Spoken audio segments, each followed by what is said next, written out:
بسم اللہ الرحمن الرحیم۔ محترم ناظرین السلام علیکم۔ شیخ عبد الرحمن بن سلام المقری نے کتاب العقائد میں نقل کیا ہے کہ حضرت سلیمان علیہ السلام نے جب یہ دیکھا کہ اللہ نے ان کے لیے دنیا کو وسیع کر دیا ہے اور دنیا اس کے ہاتھ میں ہو گئی ہے تو کہنے لگے، اے میرے معبود، اگر آپ مجھے اجازت دیں تو میں تمام مخلوقات کو پورے سال کھلاؤں تو بہتر ہوتا۔ تو اللہ تعالیٰ نے ان کے پاس وحی بھیجی کہ تو اس پر ہرگز قدرت نہیں رکھتا۔ پھر درخواست کی، یا الہی 1 ہفتہ۔ تو جواب ملا، اس پر بھی تو قدرت نہیں رکھتا۔ پھر درخواست کی، یا الہی 1 دن۔ فرمایا، اس کی بھی تو قدرت نہیں رکھتا۔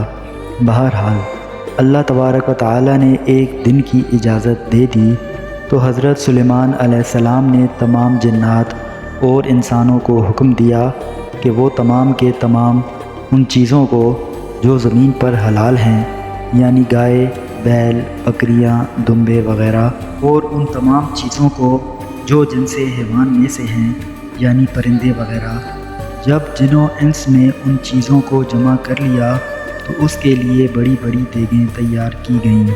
پھر ان سب جانوروں کو ذبح کیا گیا اور ان کو پکایا گیا، اور ہوا کو حکم دیا گیا کہ کھانے پر چلے تاکہ وہ خراب نہ ہو۔ پھر کھانوں کو جنگل میں پھیلا دیا۔ اس کا طول 1 مہینے کی مسافت کے برابر تھا اور اس کا عرض بھی اتنا ہی تھا۔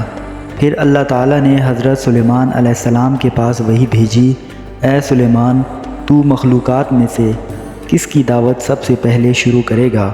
تو حضرت سلیمان علیہ السلام نے فرمایا کہ میں دریا کے جانوروں سے شروع کروں گا۔ تو اللہ تعالیٰ نے بحر محیط کی ایک مچھلی کو حکم دیا کہ وہ حضرت سلیمان علیہ السلام کی ضیافت میں سے کھائے۔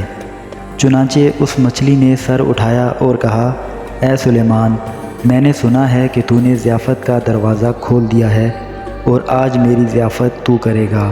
حضرت سلیمان علیہ السلام نے فرمایا، لے اور کھانا شروع کر۔ چنانچہ وہ مچھلی آگے بڑھی اور دسترخوان کے شروع سے کھانے لگی۔ مچھلی نے اس قدر کھایا کہ 1 ساعت میں سارا کھانا صاف کر دیا۔ پھر اس مچھلی نے آواز لگائی کہ اے سلیمان، مجھے کھانا کھلاؤ اور میرا شکم سیر کرو۔ حضرت سلیمان علیہ السلام نے فرمایا کہ تو سارا کھانا کھا گئی ہے اور اب بھی تیرا پیٹ نہیں بھرا؟ تو مچھلی نے کہا، کیا اسی طرح میزبان کا جواب ہوتا ہے مہمان کے لیے؟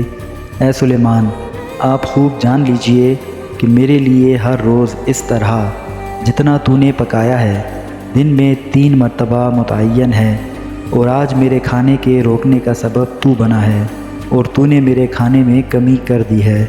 اسی وقت حضرت سلیمان علیہ السلام زمین پر گر کر سجدہ ریز ہو گئے اور کہنے لگے، پاک ہے وہ ذات جو کفالت کرنے والی ہے مخلوق کی روزیوں کے ساتھ، جہاں سے مخلوق جانتی بھی نہیں کہ کہاں سے آتا ہے۔